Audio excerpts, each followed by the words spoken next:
아멘, 아멘, 할렐루야. 할렐루야, 감사합니다. 오늘 하나님께서 우리에게 주시는 말씀 욥기 42장 1절로 6절까지 말씀입니다. 하나님의 말씀을 한 목소리로 받들어 읽겠습니다. 욥이 여호와께 대답하여 이르되 주께서는 못하실 일이 없사오며 무슨 계획이든지 못 이루실 것이 없는 줄 아오니 무지한 말로 이치를 가르치는 자가 누구니이까. 나는 깨닫지도 못한 일을 말하였고 스스로 알 수도 없고 헤아리기도 어려운 일을 말하였나이다. 내가 말하겠사오니 주는 들으시고 내가 주께 묻겠사오니 주여 내게 알게 하옵소서. 내가 주께 대하여 귀로 듣기만 하였사오나 이제는 눈으로 주를 배웠나이다. 그러므로 내가 스스로 거두어드리고 티끌과 제 가운데서 회개하나이다. 아멘. 아멘, 아멘. 해마다 욥기를 묵상할 때마다 더욱 깊게 그리고 더 새롭게 깨달아지는 하나님의 은혜가 참으로 마음을 깊이 감동케 합니다. 이 은혜가 사랑하는 여러분, 오늘 함께 예배드리는 여러분에게도 동일하게 부어지기를 간절히 바랍니다. 욥기는 단지 어떻게 해서 고난의 뜻이 무엇이고 고난은 결국 축복이다라는 이런 내용을 넘어서서, 물론 결론은 그렇습니다. 그러나 고난에 대한 피상적인 해석과 정형화된 결론을 도출할 여지가 얼마든지 있습니다. 욥기에서 정말 우리에게 말하고자 하는 것은 하나님에 대한 인식입니다. 그리고 우리 믿음의 본질을 다시 한번 점검케 하는 것입니다. 다시 얘기해서 믿음의 본질은 하나님은 누구신가? 나는 하나님에게 누구인가? 그것은 우리 믿음의 모든 본질이자 모든 내용입니다. 고난을 허락하신 그 하나님의 뜻을 깨닫기 위해서, 그리고 그 고난을 반드시 축복으로 바꾸실 하나님을 신뢰하고 의지하게 하기 위해서 우리는 반드시 하나님이 누구신가, 그리고 나는 하나님 앞에 누구인가를 반드시 바르게 정립되어져야 합니다. 이 근본적인 믿음의 바른 정립이 없다면, 하나님이 나에게 누구신지를 바르게 알지 못한다면, 또 우리가 하나님 앞에 누구인지를, 어떤 존재인지를 알지 못한다면 우리는 자신의 믿음의 한계 앞에서 언제든지, 각자가 믿음의 한계가 다르지만 각자가 갖고 있는 믿음의 한계 앞에서 고난을 만날 때, 문제 앞에 부딪힐 때 넘어질 수밖에 없고 믿음이 뿌리채 흔들릴 수밖에 없게 되어집니다.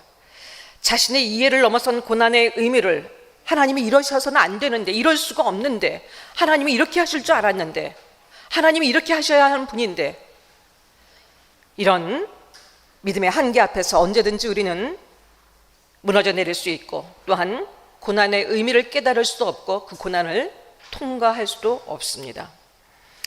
하나님을 잘 모르는 믿음, 결국 불신앙이죠. 하나님을 잘 모르는 믿음은 하나님의 일하시는 방식이 자신이 생각하는 방식과 자신이 하나님의 믿음과 상충될 때, 충돌될 때, 이해되지 않을 때 신앙이 근본부터 아주 근본적으로 흔들리게 되어집니다. 또한 하나님께 외면당했다고 생각합니다. 하나님이 안 계시다고 생각합니다. 하나님의 뜻을 이해할 수 없어서 분노하게 됩니다. 신앙의 회의를 갖게 됩니다. 믿음이란 과연 무엇인가? 무엇을 믿고 어디까지 믿는 것인가? 내가 믿는 것은 과연 무엇인가? 그리고 실족하게 되어집니다. 우리 인생에서 가장 힘든 것, 가장 두려운 것은, 사랑하는 여러분, 우리 환경 속에 어떤 고난의 문제들이 생겨서 우리의 삶을 힘겹게 하는 것인가? 숨도 쉴 수 없을 만큼 죽을 것 같은 그런 고난의 문제가 아니라, 우리 인생에 정말로 두려운 일, 우리 인생에 가장 힘든 것은 인생의 어떤 곤고한 문제보다도 하나님에 대한 믿음, 이 하나님과의 관계가 흔들리는 것입니다.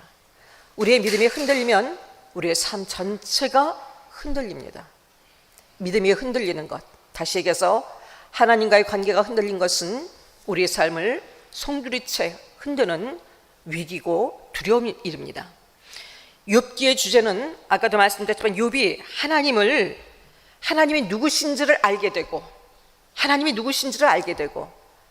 그리고 하나님과 바른 믿음의 관계를 비로소 바른 믿음의 관계를 갖게 되고 그로 인해서 은혜로 주어진 하나님의 축복의 삶을 살게 된다는 것.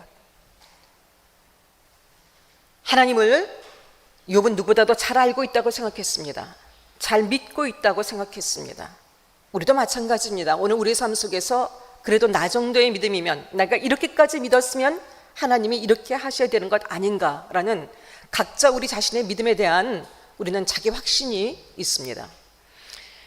욥은 누구보다도 하나님을 경외했습니다. 우리가 흉내내지 못할 믿음을 갖고 있었습니다. 그리고 하나님을 향한 견고한 믿음과 신뢰를 하나님께 드렸고 실제로 그 삶을 살아갔습니다. 하나님도 욥의 이 신앙을 인정하셨습니다. 오늘 욥기의 1장 8절 그리고 2장 3절의 말씀을 보게 되면은 하나님께서 그와 같이 온전하고 정직하여 하나님을 경외하며 악에서 떠난 자는 세상에 없는다. 하나님의 인정하심을 받은 욥입니다. 그뿐이 아닙니다. 욥은 믿음의 사람이었을 뿐 아니라 정말로 어느 정도의 믿음의 사람이었냐면 23장 11절 12절 말씀에 보게 되면요, 내 발이 그의 걸음을 바로 따랐으며 내가 그의 길을 지켜 치우치지 아니하고 내가 그의 입술의 명령을 어기지 아니하고 정한 음식보다 그 입의 말씀을 귀히 여겼도다. 여러분, 우리 모두가 원하고 바라고 그 지점에 이루어야 될 그런 믿음의 본 아닙니까? 욥은 그런 믿음의 삶을 살았고 그런 하나님 앞에 인정하심을 받았습니다. 뿐만 아닙니다. 동방 사람 중에 가장 큰 자라고 성경에 기록되어 있고 엄청난 부자입니다. 그 시대에 당대 최고의 부자일 수도 있습니다. 그리고 7남 3녀를 둔 가장입니다. 다복한 가정, 복받은 가정. 다시 얘기해서 그의 믿음도 그의 삶도 모두가 축복일 수밖에 없는 축복의 상징적인 그런 삶이었습니다. 그러나 어느 날 전혀 예측하지 못하고 결코 이해하고 해석되지 않은 고난이 욥에게 닥쳤습니다. 사랑하는 자녀 전부를 7명의 자녀 전부를 10명의 자녀 전부를 한순간에 잃었습니다. 그리고 그 많은 셀 수 없이 많았던 모든 자신의 재물을 한순간에 잃었습니다. 그뿐 아닙니다. 자신의 몸에는 정수리부터 발바닥까지 온 몸에 악성 종기가 났는데 이것은 그냥 뾰루지 정도가 아니라 너무나 가렵고 너무나 고통스러워서 기와 조각을 깨뜨려갖고 온 몸을 긁을 수밖에 없는 그런 고통에 시달리고 처참한 모든 것을 잃고 자신의 육체에 말할 수 없는 처참한 상황에 이르게 되어지고, 이것이 욥이 현실적으로 얻게 된, 맞닥뜨리게 된 고난이었습니다. 아내가 이렇게 얘기합니다. 차라리 하나님을 욕하고 죽으라고 욥을 저주합니다. 그 하나님이 당신을 어떻게 했느냐, 지금 너의 상황을 보고, 당신의 상황을 보고 차라리 하나님을 저주해라. 그리고 욥을 위로하러 찾아갔던 친구들이 욥을 알아보지 못할 정도의 처참함과, 그리고 욥의 죄가 있기 때문에 네가 이렇게 됐지라는 이런 억울함과 이런 관계의 단절과 이런 모든 고통을 얻게 되었습니다. 비참한 신세로 비참하고 참혹한 현실 가운데 놓이게 됐습니다. 이런 욥에게 있어서 모든 것들이 다 고통스러웠지만 자식을 잃는 것, 재산을 다 잃은 것, 자기 몸이 고통스러운 것, 우리 인간이 가장 누리고 싶고 원하는 모든 것들의 기반이 완전히 송두리째 뽑혀졌을 때, 여러분, 근데 그 모든 것들이 다 고통스러웠지만 욥이 가장 고통스러웠던 것은 다름이 아닌 바로 하나님과의 관계였습니다. 왜 하나님 나에게 이렇게 하시는가? 하나님에 대한 믿음에 대한 의미였습니다. 자신의 신앙이 송두리째 흔들리는 문제였습니다. 왜 하나님 나에게 이렇게 하는 것일까? 욥의 믿음은 그리고 그의 믿음의 자리는 정말로 누구도 흉내낼 수 없을 만한 그런 자리였지만, 그런데 욥의 믿음의 뿌리, 믿음의 가장 그 근본적인 뿌리는 인과응보에 근거한 믿음이었습니다. 인과응보라는 것은 내가 잘하니 복을 받는다, 내가 잘하기 때문에 이 복을 누리는 것이고 못하면 벌을 받는다. 전통적이고 종교적인, 윤리적인, 지식적인 그 기반에 세워진 믿음이었습니다. 자신의 행위 여하에 따라서, 자신의 공적에 따라 하나님이 복을 주실 수도 있고 복을 주시지 않을 수도 있고, 삶의 원인이 자신입니다. 자기가 이렇게 할 수 있는 것은, 내가 이런 복을 누리는 것은, 사랑하는 여러분, 우리의 모든 삶의 자리는 무엇입니까? 하나님의 은혜로 주어진 삶입니다. 우리의 공로 때문에 주어진 삶이 아니죠. 믿음은 거기서부터 시작되는 것입니다. 하나님의 은혜가 없으면 존재할 수 없는 우리의 실존부터 인정하는 데서부터 우리의 믿음은 출발하는 것입니다. 근데 욥은 누구보다도 하나님을 사랑하길 원했고 하나님을 경외하는 삶을 살아왔고 경건의 삶을 살았지만, 말씀을 붙들고 말씀대로 살기를 정말로 최선을 다해 살았지만, 그의 믿음의 가장 근본적인 본질은 하나님의 은혜가 아닌 내가 잘하기 때문에, 내가 이만큼 하나님 앞에 온전한 삶을 살았기 때문에, 내가 의롭기 때문에 이 모든 복을 누리고 있다고 생각하는 인과응보적인, 인과율에 의한 사상이었습니다. 자기의 어떠함에 따라 하나님의 어떠하심이 결정되는 것. 내가 이렇게 하기 때문에 하나님은 나에게 이렇게 하실 수밖에 없고, 내가 기도하니까, 내가 이렇게 봉사하고 내가 하나님 앞에 이렇게 드렸기 때문에, 내가 이렇게 하나님을 믿기 때문에 하나님은 나에게 이런 복을 주실 수밖에 없고, 나는 그 복을 누릴 마땅한, 그것이 나의 모든 행위에 대한 결과로, 정당성으로, 공로로, 자기 공로로, 이런 믿음의 자리에 욥이 있었습니다. 이것이 욥의 믿음의 한계였습니다. 그렇기 때문에 욥은, 나는 아무것도 지금 지은 죄가 없는데, 나는 하나님 앞에 달라진 것이 없는데, 나의 믿음은 하나님을 향해서 조금도 달라진 것이 없고, 나의 삶 속에 나는 여전히 하나님을 경외하고 이렇게 온전한 삶을 살아가는데, 도대체 이 해석되지 않고 이해할 수 없는 오늘 현실의 고난을 왜 하나님은 나에게 허락하셨는가? 도대체 믿음은 무엇인가? 하나님은 왜 나에게 이렇게 하시는 것일까? 자신이 알고 믿어온 하나님에 대한 지식과 자신의 경험과 충돌되는 오늘의 현실의 문제 앞에서 믿음을 떠날 수도, 믿음을 지킬 수도 없는 이런 딜레마에 욥이 갇히게 되었습니다. 절대로 하나님을 떠나서는 안 된다는 건 알고 있지만, 자기가 그토록 붙들고 믿어왔던 하나님에 대한 이 실상이 깨지고, 하나님은 이렇게 하신다, 하나님 복 주신다고 했는데 하나님은 이렇게 하셔야 되는 분인데라는 자기의 관념과 자기의 전제와 충돌이 되어지니까 욥은 견딜 수가 없었습니다. 나는 의로운데, 친구들과의 모든 변론이 그거 아닙니까? 나는 잘못한 거 없어, 하나님이 잘못하시는 것이지, 하나님이 잘못 보고 하시는 것이지, 나는 하나님 앞에 결코 잘못한 것이 없어. 나는 이런 대접을 받을 수 없는 사람이야. 나는 죽어도 나의 이것을 밝힐 거야. 나는 절대로 잘못한 것이 없어. 이것이 욥이 갖고 있는 믿음이고 하나님을 향한 신앙이었습니다. 왜 하나님은 나를 치시는가? 하나님의 공의에 의문을 품었습니다. 인정할 수 없었습니다. 하나님의 뜻을 받아들일 수 없었습니다. 하나님은 이렇게 하셔야 합니다. 자기 신앙의 한계에 갇혔습니다. 사랑하는 여러분, 그런데 그것이 바로 오늘 우리의 보편적인 믿음의 모습 아닙니까? 다 믿음의 한계가 다릅니다. 하지만 내가 생각하고 있는 그 기준과 수준을 넘어섰게 되면은 우리는 여지없이, 하나님 왜 이렇게 하십니까? 하나님 이렇게 왜 이렇게 하십니까?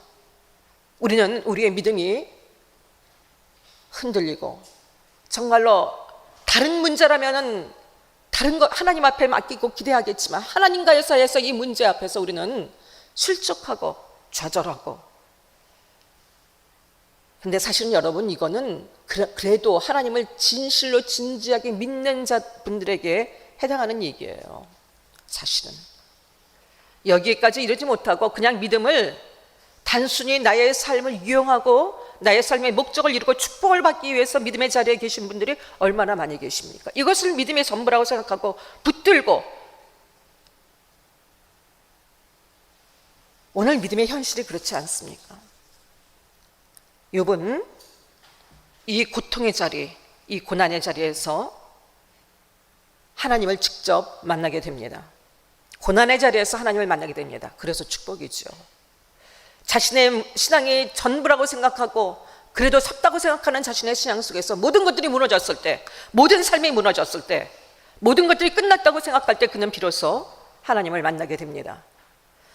지금까지 인과응고에 기반한 자신의 신앙, 하나님에 대한 개념으로는 현실의 고난을 결코 이겨낼 수도, 현실의 고난의 뜻을 깨달을 수도 없었고, 그런 욥에게 하나님은 하나님을 바르게 알게 하시고 하나님과 인격적인 관계를 비로소 갖게 하시는 이 고난이 그런 계기가 되어졌고, 그래서 이 고난이 축복이 되어졌습니다. 욥은 자신의 고난 앞에 왜라는 무수히 많은 질문을 가지고 하나님께 나아갑니다. 그런데 하나님께서 이런 욥의 질문과 욥의 이 말 앞에 계속 침묵하셨어요. 37장까지가 그 내용입니다. 하나님은 침묵하십니다. 그런데 비로소 하나님께서 현현하셔서 욥에게 말씀하십니다. 직접 욥에게 나타나셔서 직접 욥에게 말씀하십니다. 구약에서 하나님께서 직접 나타나서 말씀하시고 대답하시는 경우는 극히 드문 일입니다. 보통은 제사장이나 선지자들을 통해서 말씀하시든지 아니면 하나님의 하실 명령을 말씀하시든지 하지, 이렇게 질문에 구체적으로 대답하시고 이런 경우는 극히 드문 일입니다. 그런데 하나님께서 그동안 욥은 하나님을 다 알고 있다고 생각하고 잘 믿다고 생각하고 있었던 욥에게, 그러나 이 해석되지 않는 문제 앞에 온전히 자신의 삶이 흔들리고 믿음이 흔들리는, 하나님과의 관계가 흔들리는 이 욥에게 하나님은 직접 나타나셔서 그에게 말씀하십니다. 직접 만나주시고 직접 그에게 대답해 주십니다. 그런데 하나님의 첫 질문이 무엇인지 여러분 아십니까? 38장 2절에 보게 되면은 무지한 말로 생각을 어둡게 하는 자가 누구냐? 이것은 미라는 히브리어로요. 원문에는 이 미가 먼저 나옵니다. 누구냐가 먼저 나옵니다. 다시 얘기해서 너는 누구인가? 너는 누구냐? 나에게 이렇게 묻는 너는 누구냐? 하나님의 이 질문 앞에, 그리고 하나님이 창조주로 자신을 계시하시는, 나타내시는 이 하나님의 말씀 앞에 하나님은 욥의 질문에 욥이 생각하는 그런 대답을 해주신 게 아니었었어요. 하나님이 누구신지에 대해서 말씀하십니다. 창조주 하나님, 통치자 하나님을 말씀하십니다. 그러면서 욥에게 너는 누구냐고 물으십니다. 욥은 비로소 이 하나님과의 직접적인 만남과 대화 속에 하나님을 비로소 알게 되고, 오늘 본문의 말씀을 1절부터 3절 말씀을 이렇게 고백하게 됩니다. 하나님의 답변 속에서 하나님은 누구신가? 나는 누구인가를 다시 한번 발견하게 되고 재정립하게 되어집니다. 하나님 누구십니까? 사랑하는 여러분은 하나님을 누구라고 믿고 오늘도 그 믿음의 기반 속에 서 계십니까? 하나님은 인과율에 빗들리신 하나님이 아니십니다. 어떻게 했기 때문에 이렇게 하신 하나님이 아니시라, 하나님은 자신이 원인이십니다. 모든 일의 원인이십니다. 누구의 영향도 받지 않으십니다. 하나님은 스스로 계획하시고 스스로 이 모든 것들을 성취하시고, 하나님은 온 땅을 홀로 계획하시고 창조하시고, 지금도 절대적인 주권으로 완전한 그의 뜻 가운데 참새 한 마리가 땅에 떨어지는 것까지도, 들에 풀이 하나 꽃이 피는 것까지도 하나님은 모든 것들을 다 알고 관여하시고 주도하시며 이 모든 우리의 인생 모두를 주관하고 다스리시는 온 우주 만물의 통치자고 창조주 하나님이십니다. 하나님은, 사랑하는 여러분, 우리는 쉽게 하나님은 창조주입니다. 하나님은 주권자입니다. 욥도 처음에 그런 고백을 했어요. 주신 것도 하나님이시고 취한 것도 하나님이시니 하나님의 영광을 받으시옵소서. 그러나 그는 그렇게 고백했지만 그는 하나님을 제대로 몰랐기 때문에 이 하나님의 주권을 실제적으로 자기 삶 속에서는 인정할 수 없었고 이 문제를 같이 접목시킬 수가 없었습니다. 하나님은 못하실 일이 없으십니다. 계획하신 모든 것들을 스스로 이루시는 하나님이십니다. 우리의 유한한 지식으로는 결코 이해할 수 없고 자로잴 수가 없고 그의 하시는 모든 것들을 결코 이해할 수 없고 가늠할 수 없는 분이십니다. 하나님은 모든 것을 스스로 결정하시고 이것들을 성취하실 수 있는 모든 권세와 능력의 하나님이십니다. 무엇과도 바꿀 수 없는, 무엇으로도 하나님의 뜻과 하나님의 계획을 바꾸거나 변조시킬 수 없습니다. 또한 하나님은 창조주 하나님이신 동시에 구원주 하나님이십니다. 이 하나님이 창조주 하나님으로서 그냥 바라보시는 게 아니라 자신의 형상대로 인간을 창조하시고, 하지만 하나님을 떠나 죄악 가운데 범죄하고 죽을 수밖에 없는, 영원한 형벌에 처할 수밖에 없는 인생들에게 스스로 하나님의 절대적인 은혜와 사랑으로 스스로 찾아오셔서 구원하시고 죄악된 인간을 자녀로 다시 받아들여 주시고 회복시키시고, 그리고 이 땅의 모든 것들을 하나님과의 동역자로 이 땅의 모든 것들을 위탁하시고 우리와 함께 하시는 이 친밀한 관계를 허락하신, 인격적인 관계를 허락하신 놀라우신 사랑의 하나님이십니다. 은혜의 하나님이십니다. 그렇다면 우리는 누굽니까? 우리에게 일어난 이 하나님이 우리에게 행하신, 우리를 이렇게 예수님을 보내셔서 우리를 구원해 내실 수밖에 없는 이 사랑으로 우리를 지금도 붙드시는, 그의 주권적인 의지로 우리의 삶을 이끌어 가시는 그 하나님 안에서 일어나는 어떤 일도 우리를 향한 하나님의 선하신 뜻과 궁극적으로 우리에게 복을 주시려는 하나님의 계획 속에서 절대로 벗어나는 것은 없습니다.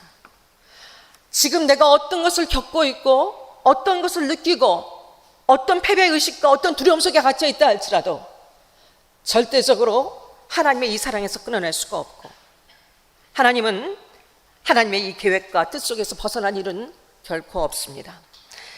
하나님을 알게 하시고 나를 알게 하셔서 바른 정체성을 우리에게 깨닫게 하시고자 하는 하나님의 은혜가 우리에게 있을 뿐입니다. 이 고난 속에서 그 은혜가 있을 뿐입니다. 우리는 하나님의 은혜 아니면 절대로 살 수 없는 전적 부패하고 절대 무능한 자들입니다. 결코 답이 없는 인생입니다. 아무것도 할 수 없는 자들입니다. 하지만 동시에 하나님의 전적인 사랑으로 하나님의 전권과 권세와 은혜와 능력을 얻어 살아가는 자들입니다. 하나님 책임하에 있는 하나님 자녀로 놀라운 특권과 명예로 살아가는 놀라운 자들입니다. 하나님은 누구십니까? 나는 누굽니까? 다시 나는 누굽니까? 나는 창조세계의 일부에 지나지 않고 절대로 하나님의 도우심과 은혜 없이는 아무것도 할 수 없는 무기력한 존재이고, 어떤 답도 갖고 있는 자들이고, 문제에 대한 바른 인식도 할 수 없고 문제에 대한 해결력도 없는 답이 없는 인간일 뿐입니다. 그러나 자신의 행위, 그렇기 때문에 자신의 행위 여하에 따라서, 내가 어떻게 한 여하에 따라서 모든 것들이 결정이 되질 않습니다. 하나님이 아니시면은 소망이 없고 복을 받을 이유가 없는 것이 우리이기 때문에, 우리가 어떻게 하기 때문에 복을 받고 어떻게 하기 때문에 죄를 받는다. 하나님의 어떠하심에 따라서 우리의 인생이 결정되고 전적인 하나님의 행하심과 주권 속에 우리의 인생이 결정되는 바로 그런 자들입니다. 우리의 인생은, 나의 인생은 하나님의 은혜와 긍휼에 달려 있습니다. 우리의 인생은 하나님의 은혜와 긍휼에 달려 있습니다. 우리는 우리 스스로가 하나님과 관계를 맺을 수도 없고 우리가 하나님께 무엇을 요구할 권리도 없는 자들입니다. 그리고 하나님의 은혜 아니면 아예 하나님 앞에 나아갈 수도 없는 자들입니다. 우리에게는 어떤 의로움이 없습니다. 우리는 날 때부터 죄인입니다. 우리에게는 결코 어떤 의로움도 정당성도 없습니다. 하지만 하나님은 언제나 옳으십니다. 하지만 우리는 언제나 옳지 않습니다. 우리는 의롭지 않습니다. 하나님이 행하시는 모든 것은 선하고 옳으신 것입니다. 내 경험과 충돌되어지고 내 지금 상황에 해석이 되지 않고 하나님에 대한 분노와 하나님에 대한 섭섭함과 하나님에 대한 실족해하는 이런 감정이 우리에게 보여진 있다 할지라도, 사랑하는 여러분, 하나님은 우리의 잣대로 잴 수 없고 우리가 다 이해할 수 없는 분이시지만 한 가지 분명한 것, 하나님이 우리를 향하신 행하시는 모든 일들은 선하고 완전하십니다. 하나님의 주권과, 그래서 그 뜻에 순종하는 것이 우리의 복이고 최선입니다. 어떤 문제 앞에서도, 어떤 상황 앞에서도 자신의 감정, 자신의 논리, 판단, 전제와 상관없이 하나님은 여전히 선하시고 나에게 절대적인 은혜와 사랑을 베푸시는, 나의 삶을 책임지시는 하나님이라는 이 믿음을 가지고 하나님을 신뢰하면, 그리고 그 하나님을 기다리면, 그 하나님을 붙들고 하나님 말씀 앞에 기다리면 반드시 길이 열립니다. 반드시 길이 열립니다. 그 고난은 우리를 죽게 하는 것이 아니라 우리를 살리는 고난입니다. 하나님을 알아야 우리가 아는 만큼 하나님을 믿을 수 있고 하나님을 신뢰할 수 있고, 그 하나님을 믿고 신뢰하는 것이 우리의 힘입니다. 우리의 능력입니다. 우리의 지혜입니다. 욥은 이 고난 속에서 하나님을 비로소 알게 되었습니다. 그래서 욥이 이런 유명한 고백을 합니다. 내가 이제까지는 귀로만 들었었더니 이제는 눈으로 하나님을 배웁니다. 말씀을 보십시오. 5절 보십시오. 4절 5절 보게 되면은 5절 보세요. 내가 죽게 되어 귀로 듣기만 하였사오나 이제는 눈으로 주를 배웁나이다. 이제까지 자기는 인과응보, 공로주의에 갇혀서 내가 어떠하기 때문에 하나님이 나에게 이렇게 하셨다, 어떠하셨다, 행위로 보상을 받고 복을 쟁취하는, 그래서 이 복이 없어지면 안 되기 때문에 자식들이 혹여나도 이 죄를 지어서 하나님 앞에 이 복을 뺏기면 안 되는데 라는 마음속에 언제나 하나님 앞에 속죄제를 드렸고, 그리고 그런 자신의 삶 속에 이해할 수 없는 고난이 닥쳤을 때 내가 두려워하는 것이 내게 미쳤다고 이렇게 고백합니다. 욥의 삶은, 욥의 믿음은 하나님의 은혜에 근거하고 하나님의 주권 앞에 순종하는 그런 믿음이 아니라 자기 자신이 쌓아갔던 자기의 의로움 속에서 자기의 어떠함으로 하나님의 축복을 누리고 쟁취하고 살아갔던 그런 불완전하고 사실 불신앙이죠. 귀로만 듣는 신앙은 처음에도 말씀드렸지만 자신의 한계를 넘어설 때, 해석이 되지 않을 때 자신의 하나님에 대한 지식과 자신의 경험을 통한 하나님에 대한 지식과 이 하나님에 대한 것과 충돌되어질 때 하나님의 섭리에 원망하게 됩니다. 하나님께서 이렇게 하시는 모든 것들은 하나님의 주권이고 이 속에는 여전히 하나님의 선하신 뜻이 있다는 것을 신뢰하는 대신에 자신의 생각 속에서 자신이 판단하고 자신이 해석한, 자신이 만든 하나님, 제한된 하나님의 그 상 속에서 하나님을 원망하게 됩니다. 눈으로 주를 보는 신앙은 하나님을 아는 바른 믿음이죠. 관념적 지식이 아닌 살아계신 하나님에 대한 믿음입니다.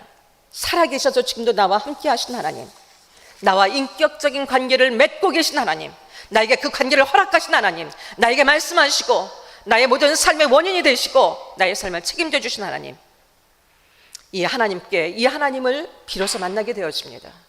나의 삶도 여전히 하나님의 주권 속에 있다는 것을, 하나님이 누구신지를 알게 되니, 내가 누군지를 알게 되니 비로소 욥이 알게 되고, 그래서 하나님 앞에 전적 항복하게 됩니다.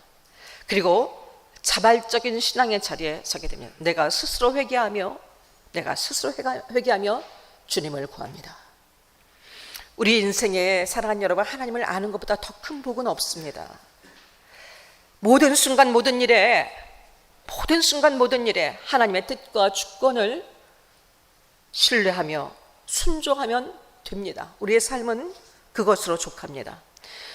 그것이 우리에게 주어진 은혜이고 특권입니다.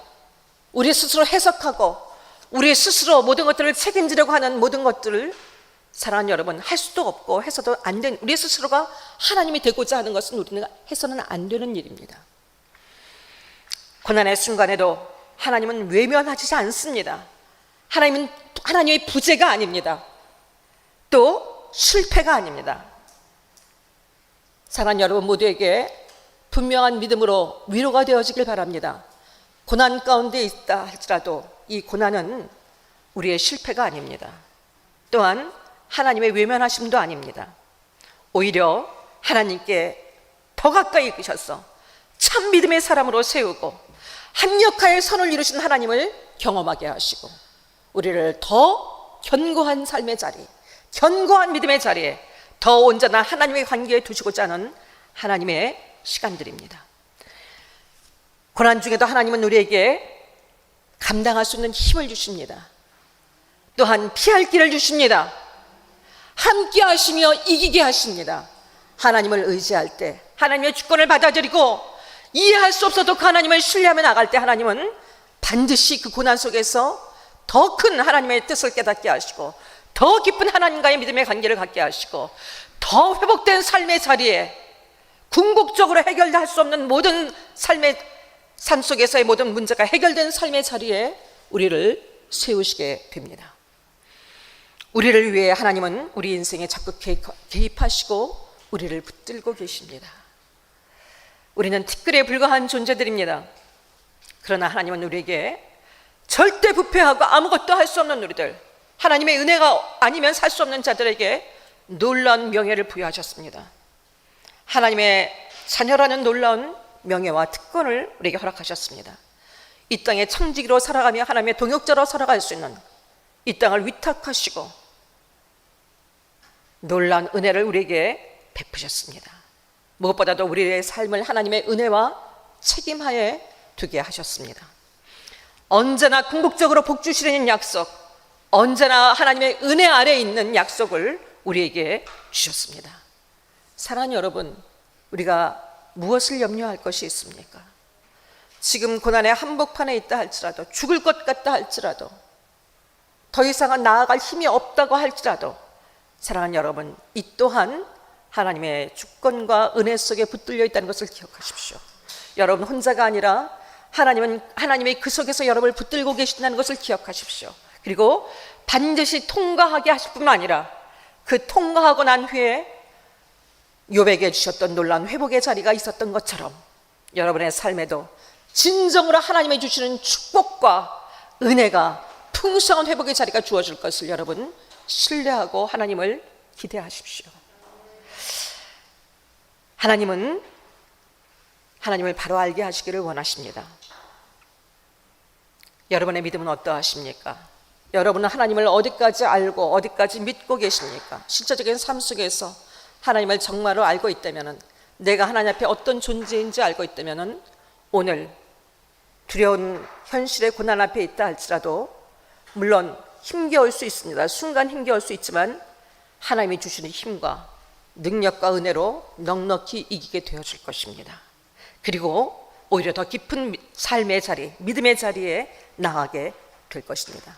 사랑하는 여러분, 아무것도 두려워하지 마십시오. 하나님을 절대 신뢰하십시오.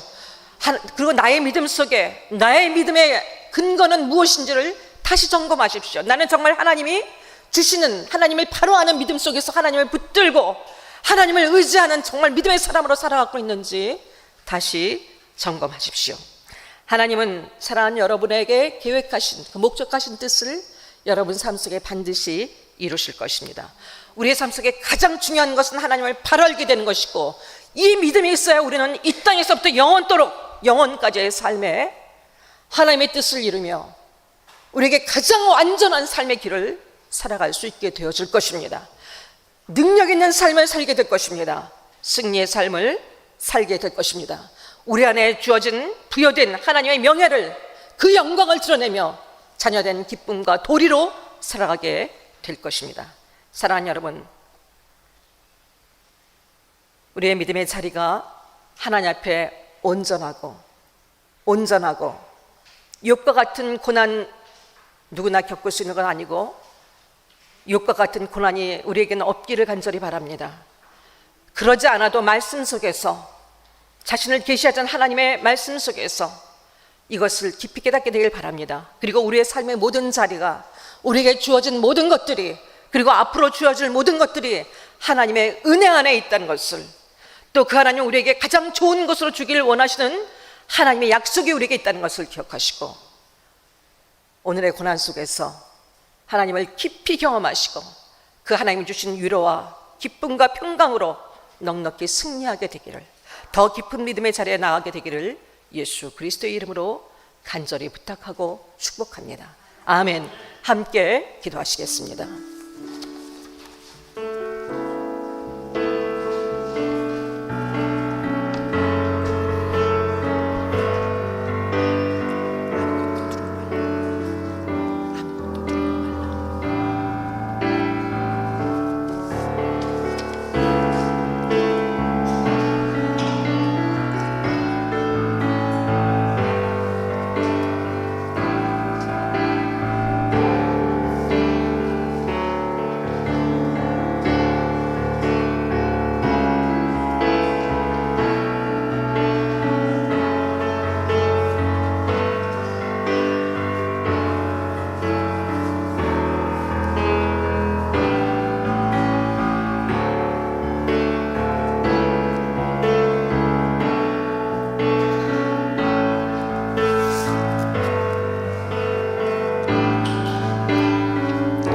아무것도 두려워 말라. 우리 함께 찬양합니다.